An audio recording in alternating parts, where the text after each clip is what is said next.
애플이 당일 6%를 빼면서 시장에서 이제 AI의 버블이 붕괴되는 거 아니냐, 빅테크들이 전반적으로 무너지는 거 아니냐라고 이제 정말 우려신들이 좀 올라오고 있습니다. 또 이에 따라서 우리나라 경제에도 삼성전자, SK하이닉스에도 영향을 줄 수 있는 내용이니까요. 한번 같이 보도록 하겠습니다. 일단 애플이 주가가 급락이 나왔습니다. 하루에 6% 빠졌고 이번 주만 해도 거의 10%는 빠진 것 같습니다. 계속 빠지고 있는 추이고요. 이러다 보니까 이제 빅테크가 이제 AI 캐펙스로 투자로 밀어줘서 사실 그동안 메모리 반도체나 이런 우리나라 SK하이닉스 이런 애들이 잘 갔던 건데 투자를 끝냈다? 요거는 아닙니다. 다만 이제 애플 자체적인 펀더멘털로 봤을 때는 애플의 매출이 좀 감소할 수 있는 요인들이 있는데요. 일단 시장을 먼저 살펴보면은 AI 데이터 센터로 인해서 HBM에 대한 수요가 엄청나게 늘었죠. 그래서 일반 메모리도 C가 마른 거고 HBM 반도체 같은 고성능 메모리도 C가 마른 상황입니다. 근데 이 메모리는 어디에 들어갑니까? 애플의 아이패드, 애플 워치에도 일부 들어갈 거고요. 그리고 애플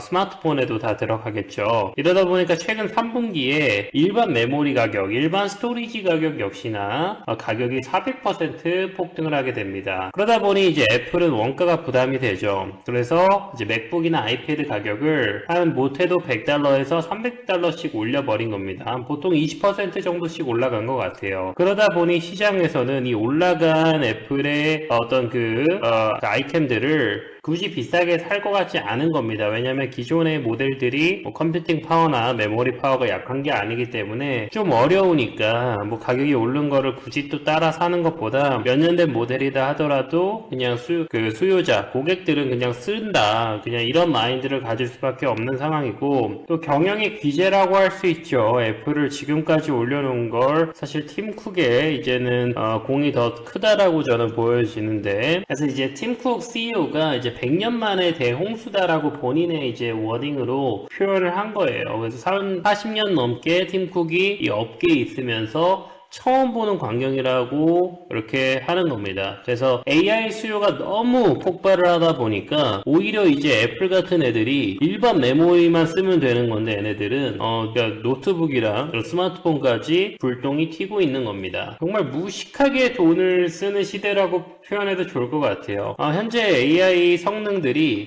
그렇게 막 까맣게 올라가지 않습니다. 그러니까 처음에는 어느 정도 컴퓨팅 파워를 올렸다가 어느 정도 레벨이 돼서 $100억 부어도 예를 들어서 성능은 고작 5% 오른다라고 한다면 데이터는 고갈될 것이고 전력은 부족하고 또 비용은 폭발을 할 것입니다. 그러니까 효율적인 부분까지만 올리면 된다라는 거죠. 지금은 그렇게 돈을 쏟아 부어도 그렇게 약발이 먹히는 시대는 아니라는 겁니다. 과거부터 이제 지금까지 AI 인프라의 그 흐름을 보게 되면은요, 지금 연에 700조 원 정도, 우리나라 1년 예산 정도가 투입이 되고 있어요. 매출 대비 비중을 뜻하는 단어가 이제 캐펙스라고 표현하는데, 근데 매출이 얼마라고 했을 때 지금 현재 30%, 매출이 1000억이라고 했을 때 300억을 밀어붙이는 겁니다. 사실 캐펙스를 이렇게 크게 하기가 힘들죠. 특히나 제조업 같은 경우에는 영업이익률이 기껏해야 10% 20%이기 때문에 캐펙스를 30% 넣으면 사실 적자입니다. 현금 흐름상.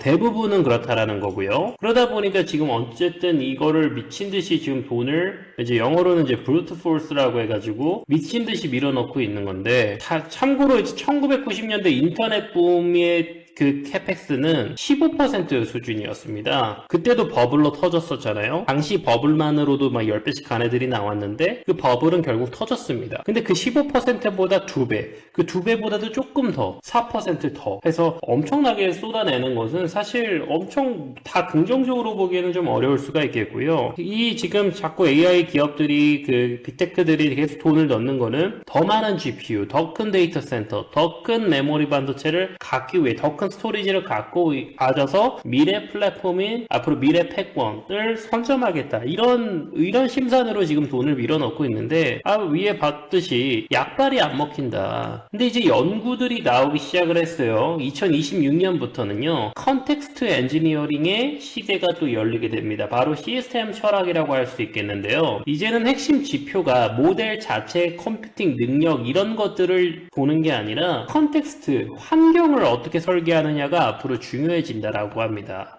스탠포드에서 진행한 에이스 연구에 따르면요, 컨텍스트 최적화 하나만으로요, 기존의 모델은 동일한데 10%가 향상이 되는 그런 성능이 코딩 성능이 10%가 늘어났다라고 합니다. 결정적으로는 잘 짠 소형 모델에다가 컨텍스트만 살짝 설계를 잘 돌려주기만 한다면 추가적인 비용이 거의 들어가지 않은 상태에서 최상위 대형 모델을 성능을 압도한다라고 합니다. 누가 GPU가 더 많은 게 중요한 게 아니라 효율이 안 난다고 했잖아요. 누가 환경을 잘 짜는가가 더 중요해진다라는 거죠. 어쨌든 이런 이유 때문에 이제 AI 인프라의 버블에 대한 경고들이 과거 사례들 때문에 계속해서 그 언급이 되는 것은 사실입니다. 그럼 버블은 언제 터질까요? 두 가지의 선행 지표가 있을 수 있겠다라고 할 수 있겠는데요. 버블의 진짜 정의는 GPU가 남아 돌아서 터지는 게 절대 아닙니다. 결국에는 돈보다 설계 효율이 더 낫다라고 판단하는 순간 오히려 터질 수가 있어요. 일단 첫 번째 지표로서요. 데이터 센터 공실률을 보면 좋을 것 같은데 지금은 공실률이 거의 안 납니다. 과잉 건설이 없다라는 거죠. 참고로 이제 2001년에도 닷컴 버블이 있었잖아요. 그때 광섬유 거품 때는 그 광섬유에 대한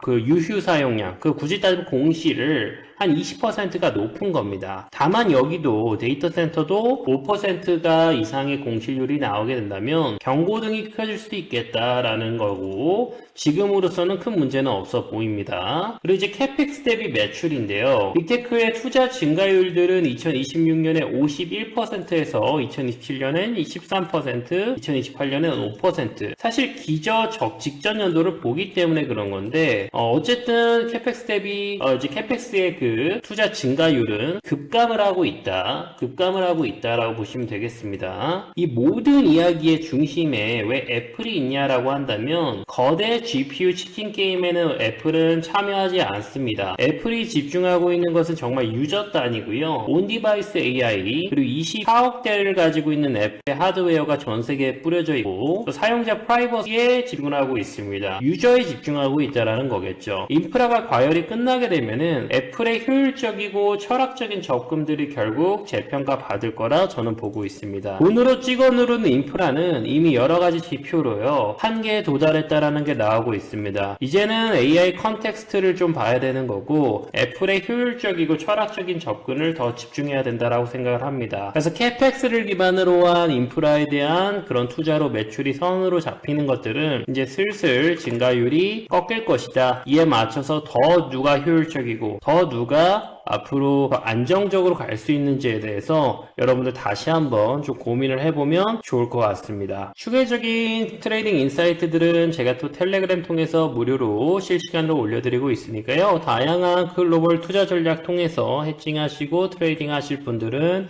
텔레그램도 입장하셔가지고 더 많은 인사이트들 꾸준하게 받아가시길 바라겠습니다.